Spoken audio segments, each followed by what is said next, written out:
Adela here, Sculpture Studios. It's day 42, and I've been stuck in these tunnels for weeks in this block of poly, and I cannot find my way out. It's black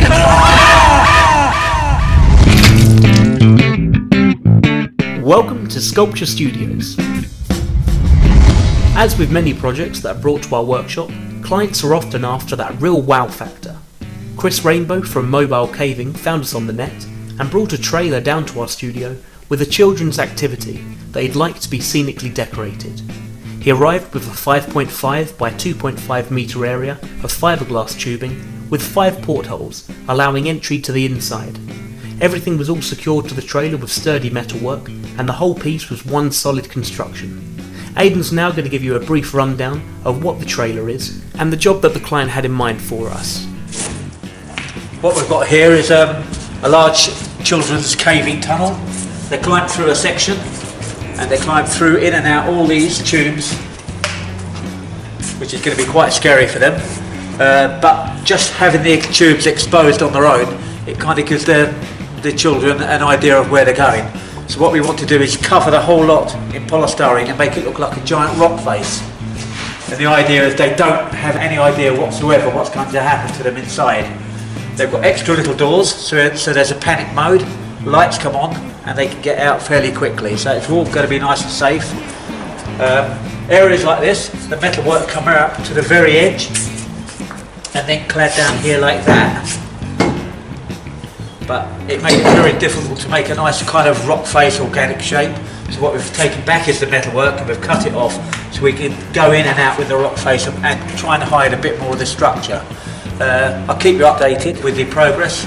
We're going to carve it, foil it, glass it, texture it and then artwork it up. Should look good in the very end. As you saw from the start of the video, we've already had a go in the caves ourselves, and needless to say it's rather claustrophobic for us now that we're, well, I'd like to say adults, but I'm going to go with big kids, and it should be really exciting for younger children. Without being able to see the route before entering, and with all the polystyrene cladding now making it much darker inside so that no light is able to seep through the fiberglass walls, this should add little anticipation at first, and a mystery as to what's inside. Basically, we've covered the whole sculpture in polystyrene, getting as close as we can to the fiberglass and the metalwork. This way Aden can carve quite deep in places and give the rock a bit of variety, rather than just making it look like panels or a large block. We've protected everything with the Stickyback foil that prevents the resin from burning through, and we're going on with 1 ounce of glass fibre.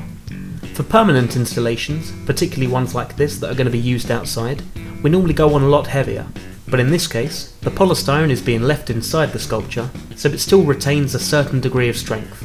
The client also wants this to be relatively lightweight for its size, as he still needs to pull it around as a trailer, so 1 ounce was the perfect thickness. What I'm doing here is I've got a fiberglass shell and it's got all the matting showing on here. So I've got a dry-fit concrete mix which is in the bucket.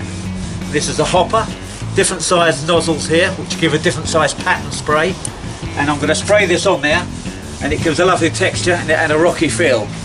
And this is going to go on about 2 or 3 mil in thickness and it dries within 3 or 4 hours. So here we go.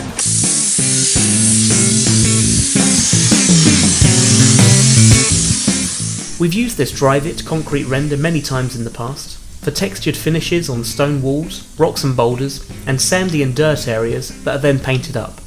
To save the spray from ruining the interior of the tunnel and making the crawl-in surface very rough, we've created a polystyrene plug that fits into all the portholes, and we basically move this from hole to hole to block it up as we move around the job.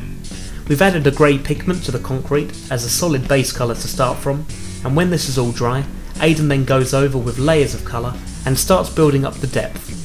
The main criteria for this project was that it looks realistic, has a rocky texture when it's touched while still being safe to handle, and everything is kept within the parameters of the trailer size so nothing is sticking out. Okay, what I'm doing here is more of a theatrical feel. To get this looking organic and making it look like a rock, I've sprayed it with black first of all to get all these deep spots, a light grey to punch it outwards, and a bit of green to give it a kind of that mossy, sort of heavy damp feel. Splashed it with black, and now I'm splashing it with white to give that really theatrical feel to it. And hopefully it's so busy that it just blends into the eye. I'll show you how I'm doing this. Splashing technique.